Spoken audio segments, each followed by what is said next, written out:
ოჯახების დამანგრეველი და აღვირახსნილი. თურმე ასე ახასიათებდა მე-19 საუკუნეში რომის პაპი ბენედიქტე მე-15 ტანგოს ცეკვას და ამის გამო აკრძალა კიდეც ის.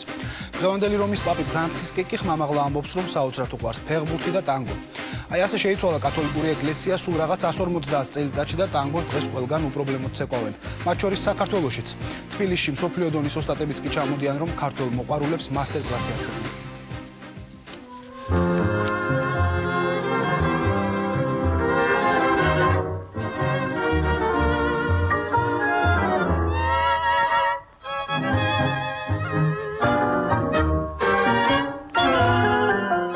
ამ ცეკვის დროს მთავარია გრძნობა და შემდეგ მოძრაობა.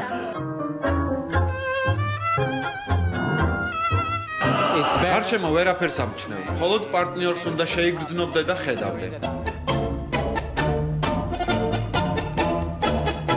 მხოლოდ გრძნობა, ემოცია, წყვილის ურთიერთი დამოკიდებულება და სრული იმპროვიზაცია არგენტინული ტანგოს მთავარი დამახასიათებელია. ეს ცეკვა სრულდება პარტნიორისთვის და არა პუბლიკისთვის. ამიტომ მოძრაობებით და რიტმით სამეჯლისო ტანგოსგან განსხვავდება. ტანგოში კაცია წამყვანი. მე ვგრძნობ მუსიკას და ვაკეთებ იმ მოძრაობას, რაც იმ წუთას მსურს. გაჩნია ხასიათსა და გარემოს. პარტნიორმა ქალმა კი შენი ყველა ნაბიჯი უნდა გამოვიდეს. ცეკვის დროს ჩვენ გამუდმებით ვსაუბრობთ, ოღონდ არა ვერბალურად, ტანით და მოძრაობებით. ტანგო განსაკუთრებულ კავშირს ამყარებს ორ ადამიანს შორის. ფრენკ ობრეგონი და ჯენი ჰილი არგენტინული ტანგოს პროფესიონალი მოცეკვავეები არიან. კარიერის დასაწყისში არაერთ კონკურსში მიუღიათ მონაწილეობა გასულ წელს ტანგოს შეჯიბრებაზე ბუენოს-აირესში მსოფლიოს 5 საუკეთესო წყვილს შორის დასახელდნენ. საქართველოში კი ევროპული ტურნეს ფარგლებში ჩამოვიდნენ. პერფორმანსის დროს რამდენიმე წუთით ადრე გადაწყვეტეს რა ეცეკვათ. ანუ არ იყო ეს წინასწარ დაგეგმილი, განსაზღვრული და სწორედ ამაშია მათი ხიბლი. არ დგამენ. შეუძლიათ ერთ მელოდიაზე იცეკვონ სხვადასხვანაირად.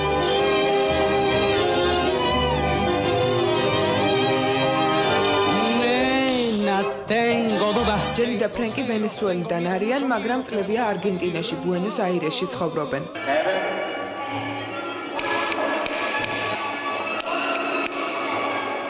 აღმოჩნდა, რომ თბილისში არგენტინულ ტანგოს ბევრი მიმდევარი ჰყავს. მოყვარულმა მოცეკვავეებმა ტანგოს საზოგადოებაც ჩამოაყალიბეს. მათ 50 წევრს კი უცხოელი წყვილი მასტერკლასებს უტარებს. მსოფლიოში ახლა მრავალი ტიპის ტანგოს ცეკვავენ. თუმცა ტანგოს ნამდვილ მექად ბუენოს-აირესი მიიჩნევა. არგენტინული ცეკვა კი იუნესკოს სიაშია შესული. იმ ქვეყნებში, სადაც არ იციან რა არის ტანგო, არის ჩამოყალიბებული პროტოტიპი, რომ ეს იყო ასე ვთქვათ, მეძავების ცეკვა, რადგან ერთ-ერთი ისტორია ტანგოს შექმნის შესახებ უკავშირდება სწორედ ამას, რომ პორტში, ასე ვთქვათ, მეზღვაურებსა და მეძავებს შორის მოხდა, ასე ვთქვათ, ამ ცეკვის გაჩენა, უბრალოდ ვნების და ჩახუტების სურვილის შედეგად. ტანგო ლათინურად შეხებას ნიშნავს, ეს შეხება განსაზღვრავს ცეკვის ინტიმურობას. ორი ადამიანის ასეთმა სიახლოვემ და მოძრაობებმა მე-20 საუკუნის დასაწყისში ევროპა ააღელვა. რომის პაპმა ბენედიქტ მე-15-მ ტანგო აკრძალა, როგორც ოჯახების დამანგრეველი და აღვირახსნილი ცეკვა. ტანგოს მოცეკვავე მამაკაცი ერის შემარცხვენელად მოიხსენიებდნენ. ტანგო მსოფლიო მაინც დაიპყრო. მამაკაცი ახდენს ამ ასე ვთქვათ მოპატიჟებას და იმისთვის რომ კაბესეო მოხდეს, უნდა თავდაპირველად მოხდეს მზერა. მზერა უნდა შეხვდეს. ქალს ყოველთვის აქვს იმისი საშუალება თუ არ უნდა ამ ადამიანთან ცეკვა, უბრალოდ მზერა არიდოს, ანუ მაშინ მამაკაცმა უნდა გააგრძელოს ძიება და სხვა ქალბატონი დაპატიჟოს თავისი მზერით, ანუ გააკეთოს კაბესეო. ქალბატონები საცეკვაო მოედნის გარშემო სხედან და პარტნიორის მზერას ელიან.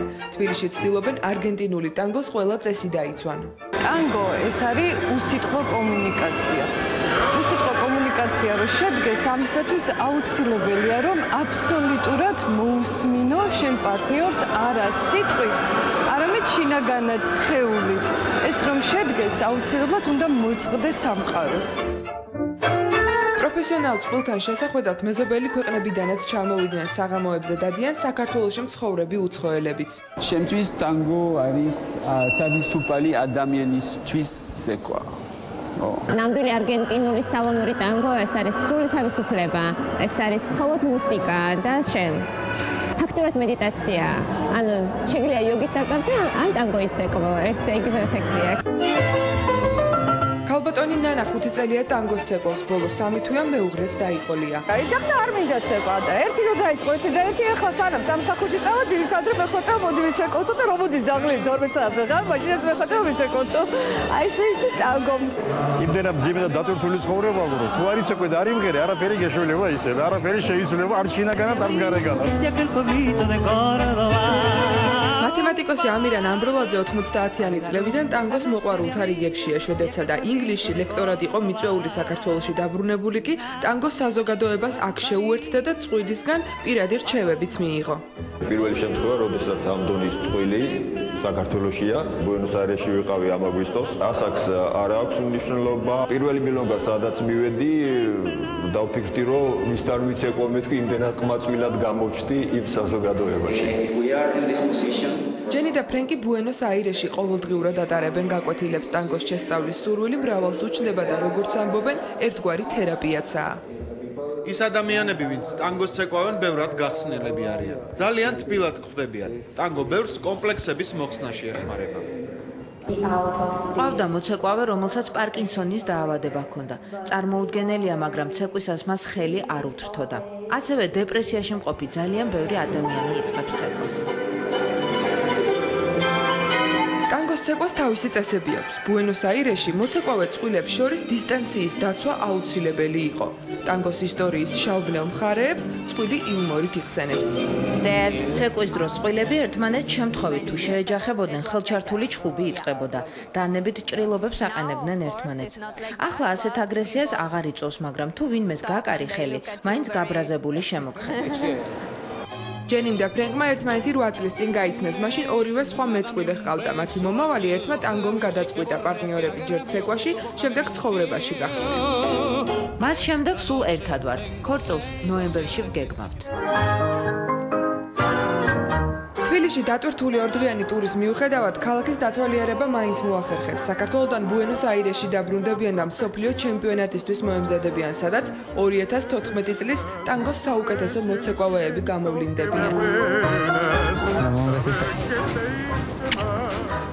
ასეთი იყო გასული კვირის ყველაზე მნიშვნელოვანი და საინტერესო ამბები. პოსტსკრიპტუმი მომავალ კვირამდე გემშვიდობებით. ახალ